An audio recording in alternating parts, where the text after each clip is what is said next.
باس لە ڕۆڵ و گرنگی میوزیک ئەکەین لە پاراستنی شوناس و نەتەوەدا، باز لە ڕۆڵی میوزیکی کوردی ئەکەین لەو نێوەندەدا ئایا تا چەند گرنگی بە میوزیکی کوردی دراوە. وەک دەزانین کە گۆرانی و میوزیکی کوردی ڕەسەنایەتێکی تایبەت بەخۆی هەیەەوە، پاشخانێکی زۆر دەوڵەمەندی هەیە و ئەتوانین بڵێن کە گرنگیەکی تەواوی پێدراوە لە کۆنەوە هەتاکو و ئێستا و گرنگی هەبووە لە هێشتنەوەی نەتەوە و شونازدا. ئەمڕۆ باز لە ڕۆڵ و پێگەی میوزیکی کوردی و میوزیک بەگشتی ئەەکەین بە میوانداری زۆر بەڕێز مامۆستا عادل محەممەد کەریم میوزیسیان. مامۆستا عادل فەرموو مامۆستا عادل. بەخێر بێت.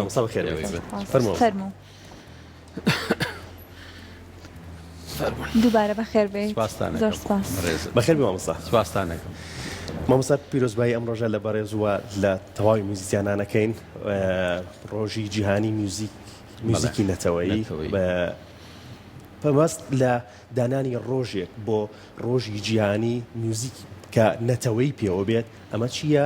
ئایا ڕۆڵی میوزیک چییە لە پاراستنی شوناس و نەتەوەدا؟ بەڵێ، من سەرەتا پیرۆزبایی لە هەموو مۆزیسیانانی هاوڕێمەکەم، لە هەموو ئەو هاوڕێیانەمان کە لەم بوارەیە کارەکەن و لە هەموو جیهانیش ئەوەی کە ڕۆژە لە ڕۆژان ئامێریکی مۆزیکی بەدەستەوە بێت دەنگێک هینێک لەمانە. دیارە مۆزیک خۆی هەڵگری کۆمەڵێ ڕەهەندە، لەسەرەوە هەموو ڕەهەندەکانەوە ڕەهەندی نیشتیمانی نەتەوەیی. زۆر جارێمە باز لەوە کرێک هەڵێ مۆزیک ڕەهەندی ئاسایشی نەتەوەیی مربوطە بەوەشەوە. جا ئەمە بەڕاستی شرۆڤەی ئەوێ بۆ گەلێک، بۆ نیشتیمانێک، بۆ نەتەوەیەک کە خاوەنی دەسەڵات و مەسایلی مؤسساتی خۆی بێت بە گەورەتر تەماشای ئەم لایەنە ئەکات، ئەم ڕەهەندە ئەکات. دیارە مۆزیک بێ ئەوەی کە ئێمە ئاگامان لێبێت پێویستیشی بابەتیە. یعنی تۆوەرە لە ناو کۆمەڵگایە مۆزیکی لێ دەرکە بزانە چی ئەمێنێتەوە. هەموو لەحزەیەک، هەموو ساتێک ئێمە کە ژیان بەڕێ ئەەکەین شتێکەیە ناوی مۆزیکە مۆزیک وەکو پێویستیکی بابەتی لەگەڵمانایە، لە خۆشیە، لە ناخۆشیە، لە هەموو حاڵەتەکانە. ئێمە کتێبێکەیە هی سایمۆن ماندیە کە باسی مۆزیک و جیهانگەرایی ئەکات. لەم کتێبە بەڕوونی پێمان هەڵێ ئەڵێ مۆزیک تەنیا بۆ کات بەسەربردن نییە. خەڵک تێ نەگا مۆزیک بۆ کات بەسەربردنە، بەڵکو مۆزیک یەکێ لەو شتانی کە هەیەی بۆ کۆکردنەوەی هەموو تاکەکانی کۆمەڵگایە لە بۆنەیەکی دیاری کراوە، لە مناسبەیەکی دیاری کراوە. لە هەموو حاڵەتەکانە مۆزیک پێویستە، لە کاتی جەنگە، لە کاتی ناخۆشیە، لە کاتی بڵێن ناخۆشەکانی ترە کە بەسەر ئینسانیت، لە کاتی هەموو ساتە خۆشەکانە ئەگەر بە ڕیتمێکیش بێ، بە حرەکەیەک بێ، بە جوڵە بێت کە تعبیرەکە گزارشتەکە لەو کاتەی کە ئەو ئینسانەکەی تایە بەڕاستی. دوای بینە سەر ئەوەی کە مۆزیک شوناسی نەتەوەیە. ئێمە شتێکمانەیە هەموو نەتەوەیەک خاوەنی کولتوری تایبەت بە خۆیەتی لە مۆزیکە. ئێمەمان بیر نەچێ لە سەردەمێ لە سەردەمەکانە مۆزیکی فۆلکلۆری ئەوانە بە جۆرە لە جۆرەکان ڕێگە پێیراو نەبوو لە مۆزیکی مەنهەجیادانرێت، هەتا سەردەمی ڕۆمانتیکە تا کلاسیکی ژوا بوو. ئەمە لە جیهانە لە سەردەمی ڕۆمانتیکە یەکێک لە سیماکانی مۆسیقای ڕۆمانتیکی ئەوەیە کە گرنگی بیرێ بە مۆزیکی نەتەوەیی، گەڕانەوە بۆ میلۆدیە فۆلکلۆرەکان، بۆ ئەوەی کە شوناسی نەتەوەیی خۆیان لە ڕێی میلۆدیەکەوە هەڵقوڵێنن، لە ڕێی ئەوە هەڵقوڵێنن. ئەم بیرمان نەچێ مۆزیک و نەتەوایەتی دووشتی لە یەکدا نەبراوە، بێیەک نابن بەڕاستی. هەموو نەتەوەی خاوەنی مۆزیکێکی تایبەت بە خۆیەتی و خاوەنی فەرەنگیشی زۆر تایبەت بە خۆیەوەتی و ئەو فەنابێ هەڵقوڵاوی نێو ئەو نەتەوەیە بێت. ئێمە شۆپانمان هەیە کە مؤەلیفێکە لە سەردەمی ڕۆمانتیکە باسی سیماکانی ئەوەمان کرد. شۆپان بە عەلەنی ئاشکراڵێ الفەن الحەقیقی وفن الذي ينبع من روح الوطن، واتە هونەری ڕاستەقینە، ئەو هونەرەیە کە لە هەناوی نیشتیمانەوە هەڵەقڵێت. هەناوی نیشتیمانیش هەیە گەلەکەیەتی، ئەو گەلە، ئەو تاکە، ئەو فەردە کە لە نیشتیمانێکە پێگا مۆزیسیانێکە ئەبقەریەت و بلیمەتی لەسەر ئەو خاچی نیشتیمانە پێگات.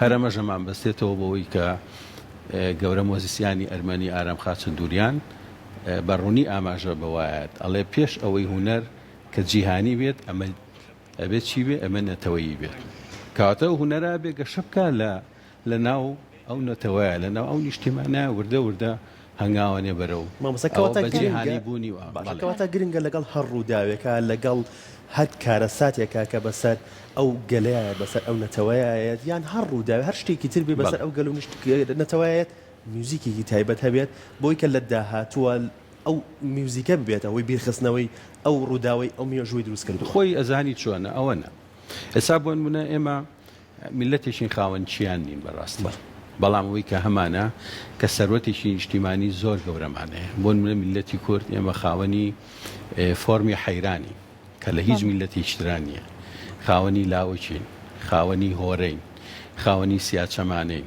ئەمانە وا ئەکات کە میلەتی ئێمە هەر شتێبێ هەچ حاڵەت هێبێت ئەم کە لە پورەمانەمێنێتەوە ئەم شتەمان هەیە زیندووە ئەمە شتێکە کە تایبەتە بە میلەتی خۆمان یعنی میلەتی کورد ئەگەر بە شتەکانی تریش نەناسرێتەوە بە یەکێ لەو شتانە ناسرێتەوە کە بەس لە ناو ئەم گەلەی ئێمە هەیە بەڕاستی کەواتە تۆ ئەمە ئەوە ئەسەلمێنێت بوونی ئەو گۆرانیانە واتە بوونی نەتەوەیی بوون واتە بوونی ئینسانیەت لەسەرم خاکە ئێمە بیریشمان نەچێ مێژووی دێرینی مۆزیکی ئێمە لە مەخیرانە هەنێ سەرچاوە دەرکەوتون مێژوویەکمان هەیە کە پێش مێژووی هەموو گەلانی دراوسەیە باشە مامۆستا لەسەر ئەو مێژوو ئەمێنمەوە بوورە پەیوەند خوێنومەتەوە لەسەری کە هەندێک لە ئامێرەکان کە ئێستا بە ئامێری کورد نەناسراوە بەڵام مێژوەکەی ئەگەڕێتەوە بۆ کورد بۆ نمونەیەکە لە ئامێرەکان عودە کە ناوی هاتووە کە مێژوەکەی ئەگەڕێتەوە بۆ کورد کە لە شوێنێک دۆزراوەتەوە کە کوردی تیاژیاوە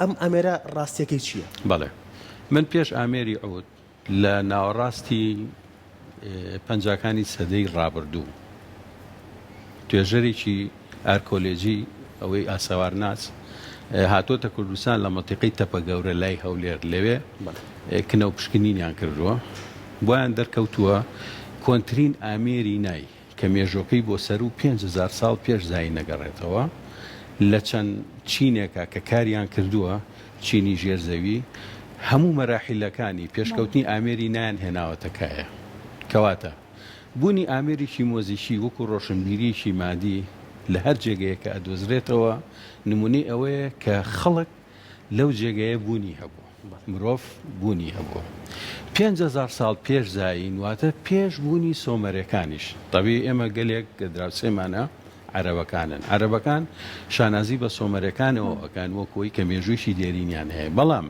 ئەو بەحسە بە زمانی ئەڵمانیە من برادێکی ئازیزم بۆی تەرجومە کردم وەکو خۆی تەبیعی ڕەنگە پێشتر کە تەرجومە کرابێت بەڵام وەکوی کە ئێمە کیانمان نییە هینمان نییە بەڕاستی گەلانی خاوەندە سەڵاتی ناوچەکە بە ئارزوی خۆیان ینی بە پێی ئەوەی کە لە بەرژەوەندی گەلەکەی خۆیان بێن ئەم شتانە تەرجومەکەن بەڵام ئەو بەحسە لە وەرجیناڵەکەەوە کە دەست من کەوتووە بەعلەنی ئاشکرا ئەڵێ ئەمە مێژۆکەی بۆ سەر و 5,000 ساڵ پێش زایی نەگەڕێتەوە ئەو مێژۆ پێش مێژووی سۆمەرەکانە هەموو عەرەبەکان بڵێن شانازی بۆەکەن کە مێژووی دێرینی ئەوان هی سۆمەرەکانە بەڵام ئەوە خۆشبەختانە لەسەر خاچی کوردستان کە ئەوە دۆزراوەتەوە لە لای خۆمان ئەوە مێژووکە پێش مێژووی سۆمەرەکانە ئەجا لەوە بۆ ئامێرەکانی تر من ئەڵێم مرۆڤایەتی لە هەر جێگەیەک لە هەر شوێنێ لە هەر بوقەیەکی جوغرافی دیاری کراوە کە نیشتەجێ بێت لەبەر ئەوەی مۆزیک و گۆرانی پێداویستیشی ڕۆحی ئەو کەسەیە کە مخاتەبەی ویجدانیەکە بێ ئەوە ناژی شتێک هەیە ناوی مۆزیک و گۆرانیە بەڕاستی کەواتە نەتەوەی ئێمەش کە نەتەوەیشی دێرینەوە بەڵگەش هەیە لەگەڵیا بێت چەند و چۆن ئەم نەتەوەی ئێمەش خاوەنی هەموو شتێکین لە بواری زۆر باشە وەکو خۆش کە ئاماژەت پێکرد مێژووی میوزیک لە لای خۆمانەوە لە پێش مێژووی هەموو گەلانەوەیە کەواتە ئێمە چۆن بۆ پاراستنی هونەری کوردی و کەلتوری کوردی چۆن میپارێزین ئەرکێکەیە کە پارێزگاری لە میوزیکە ڕەسەنە بکرێت وەڵی من وتومە مۆزیک و بەرەو پێشچوونی مۆزیک بەڕاستی وەکو موسساتی بە دەوڵەتداری ئەکرێت دەوڵەت دەبێت زۆر بە وردی لەوانە کۆڵێتەوە بۆ نمونە ئێستا من داوام کردووە لە چەندین کۆڕ و کۆبوونەوەیە مۆزەخانەیەکی مۆزیکی گرنگە لە کوردستانە هەبێت بۆچی پێویستە بۆ نمونە ئێمە بواری تۆمارکردن و ئەمانە لە سەرەدای سەدەی ڕابردووە کە سەری هەڵاوە بۆ نمونە ئەو قەوانانەی کە تۆمار کراون لە مەلا کەریم و ڕەشۆڵ و ئەوانەوە لای کاکشوانی ئۆسکار و ئەوان هەنێ لەو نوسخانە ماوە بەڕاستی ئەوە بێت لە مۆزەخانەیە کابێچکەوە سەروەتی نیشتیمانی بەڕاستی ئەمەیەک دووەم ئەو کەلوپەلانی تیپی مۆسیقای سلێمانی ئەم هەموو ئیشە جوانانی پێتۆمار کراوە لە میکسەر و لە مایکە کۆنەکە و لە شوێنەکەی ئەوانە بەڕاستی ئەمانە بێ بپارێزرێ ئەوانەی تیپی مۆسیقای مۆلەوی کە پێش تیپی مۆسیقای سلێمانیشە ئەمانە بێ بپارێزرێ وێنەی ئەو خولەی کە کراوەتەوە و ئەجا بۆ نمونە لە ساڵی 1926 لە سلێمانی یەکەم خولی مۆزیک کراوەتەوە لە ماڵی خواجەفەنی لای مزگەوتی گەورەوە بۆ لەوێ بەڕاستی ئەمانە ئەم مێژوانە ئەبێ بنووسرێتەوە لە مۆزەخانەیەکە دانرێ بەڕاستی ئەو ئامێرانی کە بەکار هاتوون ئەوە جیزەی دەنگانی کە بەکار هاتوون لە هینی ئەم میلەتەیە بەڕاستی چکە ئێمە بیرمان نەچێت ئێمە میلەتەکەمان زۆر نەهامەتی بینیەوە بە ئێستاشی لەسەر بێ میلەتەکەمان میلەتێکی ستەم دیدەیە بەڕاستی هەمیشە گۆرانی مۆزیک یعنی بەردەوام فەردیان ڕسێ بۆ خەم و ئازارەکانی بۆ نمونە من نمونەیەکەی جەرمەوە هەرشی بەسمەوە بە مۆزوعی ئەوەی سایمانماندیەوە کە باز لەوە کات مۆزیک هەر بۆ کات بەسەر بردن نییە بەڵێ بۆ کۆکردنەوەی کۆمەڵە بۆ ئامانجێک بۆ مەبەستێک بۆ شتێکی دیاری کراوە ئێمە مەسەد لێر ئیبراهیم هەر لێرەوە ڕێز و سڵاوم هەیە بۆی لە نووسینێکە لەسەر گۆرانیشی کەریم کاماڵێ ساڵی 76 کە خەڵک هەمووی بێزار بوو دوای نسکۆکەی 75 هاتووینەوە وتی کەریم کابان لەسەر شانۆی چالاکی قوتابخانەکان هاتووە لە منفا بووە هاتۆتەوە گۆرانی یارم مەسیەتی وتووە وتی ئەو خەڵکە کە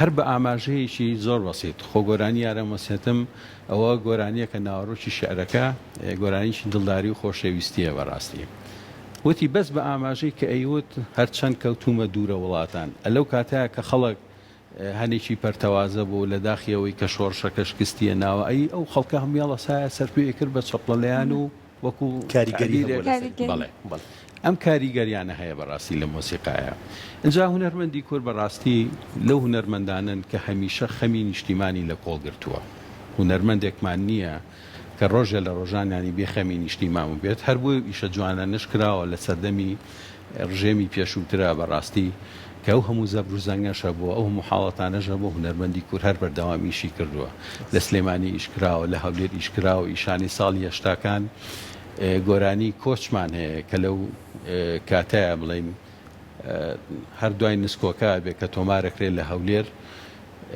بڵین تیپی هونەری هەولێر بە دەنگی هونەرمەندی کۆچکردنی ناسرا و کاک حەمەدەزا ئەو هینە تۆمارەکرێت ئەوەش بۆ خۆی بەڕاستی هەم سەبوریە بۆ خەڵک یا مقامەکانی کاک حەمەدەزا لەو کاتانەیە یعنی هەموو ئیشەکانی تیپی مۆسیقای سلێمانی هەر لە هەشتاکانە تیپی مۆسیقای دووهۆک دەرکە و کاگشاد حەمەسەعی بەڕاستی ئەم ئیشانە هەمووی فەریاد ڕەز بوو بۆنێتەوە کە هەندێک لە کارەکان ڕەنگە بەڕووکەش دڵداری بوو بێت ئەگەر نا لە ناخە لە ناوەڕۆکە مەبەستێکی سیاسی یا مەبەستێکی ئێش و ئازاری گەلەکەی لە هەڵگرت بێت باشە مامۆستا کە ئێمە خاوەنی ئەم ڕەسەنایەتیە گەورەین لە میوزیکا بوو بیر لەوە نەکراتەوە ئەوی بەڕێزت باسیەکەی کە مۆزەخانەیەک دابنرێت کەس خۆی بە خەمخۆری ئەوە نەزانیوە بیر لەو کات وڵای من لێرەوە پێشنیارەکەم هیوادارم ئێرە بێتە مینبەرێک بوو ئەوە نەگەل لە شاری سلێمانی لە هەولێریش زەڕورە لە دووهۆکی زەڕورە ئێمە چینە هەز وڵاتێکەوەیشە لەو شتانی کە ئەچی هەواڵە پرسی ئەڵێ مۆزەخانەی مۆزارت هەیە بۆ لە سالە زۆر من چیزار سەفەرم کردبێت چوم ینی سەردانیە مۆزەخانەیەم کردووە ینی هەنێک ئەوە نێ معالمی حەزاری ئەو شارە پیشانەی کە تۆ ئەڵی مۆزیک واتە شارستانیەت ئێمە کۆنفۆشیۆس زۆر دەمێک کە باسی لەوە کردووە ئەڵێگەر ویستە ئاستی ڕۆشنبیری میلەتێک گەلێ بزانی بگەڕێرەوە بۆ مۆزیکەکەی کەواتە مۆزیک چییە؟ هاوکاری ئەوەیە هۆکارێکە بۆ شارستانی بوونی نەتەوەیە گەلێک بەڕاستی لە ناو میلەتی کوردیشا بەڕاستی ئەوەی ئێمە دەوڵەمەنی لە مۆزیک و گۆرانی کەم گەل هەیە ئەو نەدەوڵەمەند بێ لە بواری مۆزیک و گۆرانی زۆر باشە لە ئێستادا میوزیسیانی زۆرمان هەیە میوزیسیانی گەنجیش ئایا تا چەند بە شێوەیەکی ئەکادیمیانە پەریان پێ ئەدرێت و پەروەردە ئەکرێن ئێمە خۆشبەختانە لە کوردستانە خاوەنی کۆمەڵێک لە پەیمانگای هونەرە جوانەکانی دوو کۆلیژی هونەریشمانەیە هەروچیان کە بەشی مۆزیکیان تایە بەڕاستی بەزەوەی کە جێی داخە بەڕاستی ئێمە ئێستا لەم کاتەیە کە ئەبینینەوە هەنێ خوێندکاری زۆر بەتوانامانەیە کە خاوەنی کە بە ماندووبوونیشی زۆر دیارە فێربوونی مۆزیک هەروە کارێکی ئاسان نییە چەند هۆکارێکەیە بۆی کەیشێک ئەبێتە مۆزیسیانێکی بەتوانە یەکێ لەوانە بەهرەمەندیە بلیمەتی ئەو کەسەیە بەڕاستی بێتە ژەنیاریشی بەتوانە گرنگ ئەوەیە دوای ئەوەی کە پەیمانگا تەواوەکات کارێکی دەستکەوێت ئەوەی کە جێی داخە بەڕاستی من خوێندکاری خۆم هەیە کە ئاستێکی پێشکەوتوی زۆر بەتوانایی گەشتۆتە ئاستێکی زۆر جوان بەداخەوەی سای بینم لە مۆڵەکانە هەنیشان خەریکی حەماڵین خەریکی کاری مۆزیشینین لەبەرەوەی دامەزرانن نییە شوێنی تایبەت نییە من بۆن منێ ساتیپی مۆسیقای سلێمانی تەمەنی 57 ساڵە من سەرپەرشتیە و تیپەم ئێستا ئێمە خوازیارین دایم مناقەشەی ئەوەکەین ئەڵێن کەی ئەم تیبا بێتە موئەسەسەیەک کە بوو بە موئەسەسە بڵین توانای ئەوەی هەبێت لە مەحەدەکانی کوردستان کامە گۆرانی بێژی چاکە بەلای خۆیان ڕایکێشێت و ئیمکانەتی بخاتە بەردەست کامە مۆزیسیانی چاکە بەلای خۆیان ڕایکێشێت و هەموو ئیمکانەتیشی بخاتە بەردەست و بێنێتە لای خۆی بەمە فەن بەردەوامە بێت لە گەشە سەندن دوای ئەوە ئێمە پەیمانگاکان بەڕاستی پێویستی بە ئەبدەیتێکی تازەیە کۆلیجەکانمان پێویستی بە ئەبدەیتێکی تازەیە بەڕاستی ئەوەی کە ئەبینین نەبوونی بازارە بۆ هوەر لە کوردستانە وای کردووە بە شێوەیە لە شێوەکان بەڕاستی خەڵک سێرەکەی پاشەکشەکات لە هوەر بەڵام پاشەکشەکردنەکە لای ئەو هوەرمەندە تاکانە نییە ئێستا من خۆم و کۆمەڵێک هوەرمەند هەن بەڕاستی چەندین کاری مۆزیکی تازەمانەیە چاوەڕێی ئەوواکەین کە دەرفەتێک بێتە پێشەوە و کارانە ئەوە بکرێت پێشکەش بکرێت ئێستا ئەم سەردەمە نەستەکەم سەردەمی ڕکودی فەنیجادە بەڵام لەم سەردەمانەشە عادەتەن تەسەورەکەم دوای بڵین چەند ساڵێکتر هوەرێکی جوان ئەگەڕێینەوە بۆ هوەرە ڕاستەقینەکە هەروەکو چۆن لە مێژووی هوەرە پێشتری ژوا بۆ سەردەمێک هوەر گەشتۆتە لووتکە دابەزینی بینی و دوایی جاریشتر هەڵەسێتەوە بەهۆی زروفێکی ئیجتیماعی تایبەتەوە بۆی زروفێکی سیاسی تایبەتەوە بۆی بارودۆخێکی تایبەتەوە باشە مامەسا لەو چەند پەیمانگایەوە لەگەڵ ئەو دوو کۆلیژی کە تایبەتن بە هوەری مۆزیک لە هەرێمی کوردستانە تا چەند گرنگی بە موزیکی ڕەسەنی کوردی دراوە بۆ خوێندنی خوێندکارەکان بەڵێ ئەوەی کە من ئاگادار بم لە کۆلیجی لە بەشی مۆزیکی زانکۆی سەلاحەدین گرنگی بە دراساتی خوێندنی باڵایراوە ماستەر و دکتۆرا ئەکرێتەوە زۆربەی زۆریشی ئەو ماستەر و دکتۆرانی کە هاتوون هەمووی لە مۆزیکی کوردیایە بەڕاستی لێرەش لە زانکۆی سلێمانی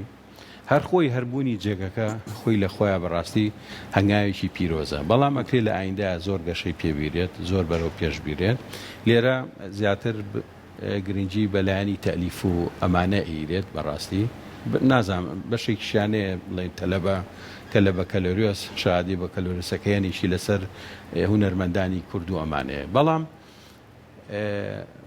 ڕەوتی توێژینەوەی زانستی بۆ نە لەسەر هوەرمەندێک چەند کەسێک ئەتوانێت توێژینەوە بکات لەسەر هوەرمەندێک هەر یەکەی لە ڕەهەندێکەوە هەر یەکەی لە لایەنێکەوە هەر یەکەی لە بواریشی تایبەتە کەم تا زۆر منەوەی کە ئاگام لێ بێت لە پەیمانگای هونەرە جوانەکان بەشی مۆزیک لە دوای ساڵی 91ەوە وانەی فۆلکلۆر وەمانە هاتەکایە وانەی مێژووی مۆزیکی کورد وەمانە هاتەکایە وە لەو سەرەتاکەی زۆر بیدایی بوو معلوماتەکان ئەمە بیرمانە چ یەک گرفتمان هەیە لە مۆزیک و گۆرانی خۆمانە بەڕاستی ئێستا ئەگەر بگەڕێینەوە بۆ سەرەتای دروستبوونی شاری سلێمانی مێژووی مۆزیک بنووسیتەوە من توێژینەوەیەکم هەیە لەسەر ئەوە هیچ بەڵگەیەکم دەست نەکەوتووە مەجبورم گەڕامەتەوە بۆ دووشتی زۆر ئەساسی شتە ئەساسیەکان چییە؟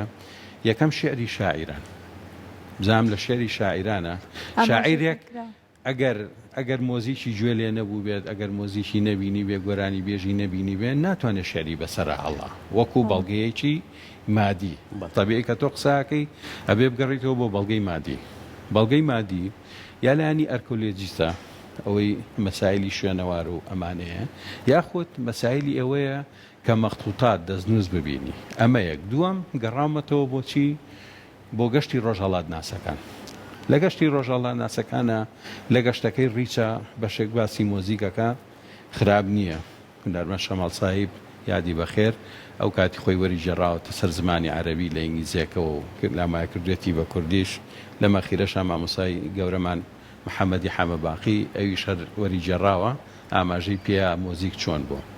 بەڵام ئەوەی کە سەیرە بەلای منەوە لە شعری شاعیرانە شاعیرێک کوردی شاعیر کە لە سەردەمی بابانەکانە ژیاوە شعرێکی هەیە لەسەر دڵ لە میحنەت کەی لە ئەیبادی خۆشمرور تقریبا چەند بەیتێکە. ئەم چەند بەیتە خۆشبەختانە مامۆستا حەمەبۆر لە دیوانەکە حدودی 120 لاپەڕی لەسەر نووسیوە لەسەر ئەو شێرە. باسی مەقامە کوردیەکانەکات، باسی گۆرانی بێژەکانەکە، باسی ئەو ئامێرە مۆزیسیاناکە کە لەو سەردەمایە بینوێت. اینجا ئەمە خوێندنەوەی زۆر بۆکرێ. من ڕام وایە شاهادەیەکی دکتۆرا لەسەر ئەمەیەت بەس لەسەر ئەو شێرە و ئەشبەسترێتەوە بە مێژووی مۆزیک لە شاری سلێمانیە. دیارە شاعیرێک وەکو پێشتر وتم ئەگەر ئەو شتەی نەبینی بێت چۆن نەتوانێت شێعرێ بنووسێ ناوی مەقامەکان بڵێ، ناوی گۆرانی بێژەکان بڵێ، ناوی ئامێرە مۆزیکیەکان بڵێت. هەڵبەتە تیپیشی بینیوە، شتێکی بینیوە، ئەبۆ شێوەیە ئینجا توانیوێتی. کەواتە ئەگەر ئێمە بوار هەبێت بەس بوارمان بن بۆ لێکۆڵینەوە بۆ ئەم شتانە لەسەر بواری مۆزیک زۆر شتمان دەزەکەوێت. ئەوەی کە ئێمەش دەسمانەکەی تەسەوڕ ناکەم لە لای میلەتانی ناوچەکە هەبێ بە شێوەیە لە شێوەکان. وەکو ئاماژەم پیایی مۆزیکی کوردی زیاد لە پێویست دەوڵەمەنە. من قسەیەکیشم کردووە لە کۆڕێک ئەوە ئەڵێمەوە بەڕاستی ئێمە لە سامانی کللتوری مۆزیکە هاوشێوەی سامانە سروشتەکەمان دوو ئەوەی ئەوە دەوڵەمەنی. بەڵام بەداخەوە گرنگی بە سامانی سروشتی ئەیرێت، گرنگی بەم لایەنە نایرێت. سامانە سروشتەکە بەیانی تەواو ئەبێت، بەڵام ئەوەی کامێنێتەوە بۆ شوناسی نەتەوەکەمان گۆرانی و مۆزیک و مۆسیقاکەمانە کە ئەوە پێناسەی ئەسڵی نەتەوەی ئێمەیە نەک سامانی سروشتەکەمان نەوت و گاز. باشەوە مەسال لە ناوەندەکانی خوێندنا تا چەند بۆشاییەک هەیە بۆ وانەی موزیک بەڕاستی نەک دەجەدۆلا بێت و نەخوێنرێت یان مامۆساکە بچێت شێوەکاریان پێ بکە وەرەقە دەربێنن ڕەسم دروستکەن نەک بەڕاستی موزیکیان پێبوت. من ئەوەی لە بەشی مۆزیک لە ساڵی 92ەوە کە تەخەڕوجم کردووە لە بەغا هاتوومەتەوە لە ئێ مامۆسام هەتا ئێستاش بەشان نازیەوە چەندی جا گۆڕانکاریمان کردووە. ئەوەی کە ئیبینی حەسیلەی ئێستا لە گۆرانی مۆزیک کە لە دەستگاکان لە شوێنەکان کارەکەن بەرهەمی بەشی مۆزیکی پەیمانگای هونەرە جوانەکانی سلێمانیە کە پەیمانگای دایکە دوای پەیمانگای هونەرە جوانەکانی هەولێر. ئەمە خۆی لە دنیای قاعیدەیەگەی بۆ فێربوونی مۆزیک. قاعیدەکە چییە؟ ئەڵێ تۆ بتۆڤن زین و بێتەوە دەرزە پێ بڵێ سەیدەی ئەگەیەنێ بە تۆ مامۆستا بەبەستم سەینەوەیەوێتە سەر ئەو کەسە خۆی قوارتر ئەوانێت سای سەری اینجا بە ئەوە پێ بڵم. ئێمە خەڵکمانێ نمونەی مامۆسانەوە قەراقی خۆ نە دەرچووی هیچ پەیمانگایەکە و هینێکی مۆزیک نییە بەڕاستی خەریجی خانەی مامۆستایانە، بەڵام مۆزیسیانێکە لە ئاستی پلەیەک با بڵێ. خەڵکی تریش بەڕاستی ئێمە سەیعەلی ئەزغەری کوردستانیمانەیە خۆی نییە زادەی دروستبوونی ئەو سروشتە جوانی کوردستانە. ئێمە مۆزوعەکەمان بڵین مۆزیک و نەتەوە وەکوی شۆپان وتی مۆسیقا لە هەناوی چۆ هەڵەقڵێ لە هەناوی نیشتیمانەوە هەڵەقڵێ. ئەوەش چیە؟ ئەوەش گەلەکەیە. گەلەکەش چییە؟ ئەو توانایە لەوێ بەرجەستەیەکات. ئێمە لە پەیمانگاکان خۆشبەختانە دیراسە هەیە وەکو خۆی، بەڵام ئەگەر بینە سەر کەم و کوڕی وەکو شوێن شیاو نییە بەڕاستی، وەکو جێگە تایبەت نییە بە پەیمانگای مۆزیک. بینەوە سەر ناوەندەکانی خوێندن لە پۆلی یەک هەتاکو قۆناغی نۆ ئەوەی کە من ئاگادار بم وانەیەکەیە وانەی هونەر مۆزیکەیە بە تایبەتی لە مەرحەلەی ابتیداییە. بەڵام ئەوەش بەڕاستی ئەبێ وای لێ بکەین نەک هەر مۆزیک. من ڕەئەم وایە کە ئەڵەی وانەی هونەر ئەبێ وانەی هونەر هەموو هونەرەکان بەڕاستی وانەی هونەر. بۆ نمونە مامۆسا کە بڵێن ئەو قوتابیە ئەو خوێندکارە کاستە کە ئەمڕۆ وانەی هونەری هەیە مەرج نییە تۆ بابەندیکەی بە زۆر بڵی وەرە ئەبێ ئەمڕۆ مۆسیقا بخوێنی بڵێ سێ مامۆسا هەبێ بۆ وانەیە مامۆسایەکی شێوەکار، مامۆسایەکی مۆزیک، مامۆستایەکی شانۆکار. سێ پۆلیشمان هەبێت بڵێن ئەمڕۆ ئیجباری نییە چێ حەزی لە مۆسیقا بێ وانەی مۆسیقا بخوێنێت، چێ حەزی لە شێوەکارە شێوەکار خوێنێ، چێ حەزی لە شانۆیە ئەمڕۆ بێت سەرەتاکانی شانۆ. گرنگترین شتیش یعنی کارکتەر لەوەی کە کاریگەری هەیە مامۆستای هونەرە. مامۆستای هونەرە بێ مامۆستایەکی ڕووخۆش بێ، نابێ مامۆستایەکی دەم و چاو گرش بێ، ئەبێ مامۆستایە بێ بە فعلی ماندوو بێت، چووکەوانەی هونەر مامۆستاکە خۆی ماندوو نەکات هونەرەکە ناگات. هونەرەکە ناگات. من بیستومەتەوە مامۆستای هونەرمان هەیە وتێتی بەس هونەر نەڵێمەوە ئاساییە با دەرزێکی تر بڵێمەوە بەس هونەر نەڵێمەوە. لە پێناوی چییە؟ لە پێناوی کە هونەرەکە گرانە بەڕاستی ئاسان نییە. تۆ وەرە زەبتی 30 تەلەبە بکە سرودێکیان پێ بڵێ. زۆر زەحمەتە. زۆر زەحمەتە، ئاسان نییە. بەڵام کەم تا زۆر لە کوردستان بە بەراورد بە پێشووتر ئەوەی کە من بزانم لە سەردەمی وەزع باشبوونەکەی دارایی هەرێمە تقریبان زۆربەی زۆری مەکتەبەکان سەردەمی دکتۆر دڵشاد کە وەزیری پەروەردە بوو بەڕاستی ئاگادارم هاریکاریشی چاکی هەموو چالاکی قوتابخانەکانی کرد. مەحەد ئێمە لەو سەردەمایە بژاینەوە بەڕاستی کاتی خۆی مەحەد هەموو مەحەد پیانوویەکی تیا بووە. لەو سەردەمایە بەڕاستی من ئەخیر جار پێشەوەی بچم بۆ خوێندنی ماستەر 5 پیانۆمان کڕی، ینی کە من ڕۆشتم هێشتا هەڵ نەپچڕابوو. هەموو مەکتەبەکان ئەوەی کە من ئاگادار من زۆربەی زۆری مەکتەبەکان هەمووی ئامێری بۆ کڕا، ئامێری مۆزیکی چاچی بۆ کڕا. ئەمانە هەمووی هۆکارن. دوای ئەوە ئەو فیستیڤاڵانی کە ئاکرایی چالاکی قوتابخانەکان لەو کاتانەیە بەڕاستی ڕۆڵی زۆر هەبوو.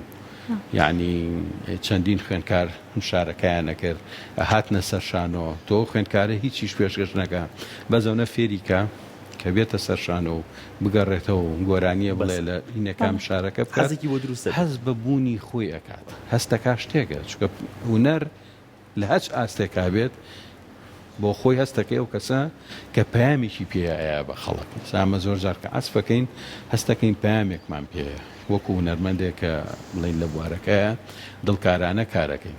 هەستەکەی تۆ ئەوە نێ خۆتپەیەگەی شتێگەی کە لە کاتێکا کە مۆزیک ئەژەنی خەڵکەکە هۆشمەند دەکەیتەوە.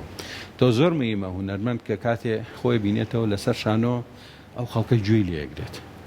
کاتە بێ و هونەرمەندە هەز بە بەرپرسیارەتی بکات هونەرێ پێشکەشکە کە لایەقی ئەو خەڵکە بێت کە گوێی لێگرێت. زۆر باشە. ئەمەش پەیوەندی بە ڕەسەنایەتیەوە هەیە، پەیوەندی بۆەوە هەیە چکە هونەر ئاگامان لێبێ ببورات هەیە پرسیاریشکەی.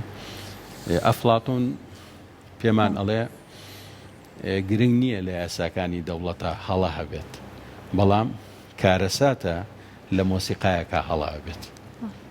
بۆ کاریگەری مۆزیکەکە زیاترە لە دانانی یاسایەک بۆ بەڕێوەبردنی دەوڵەت.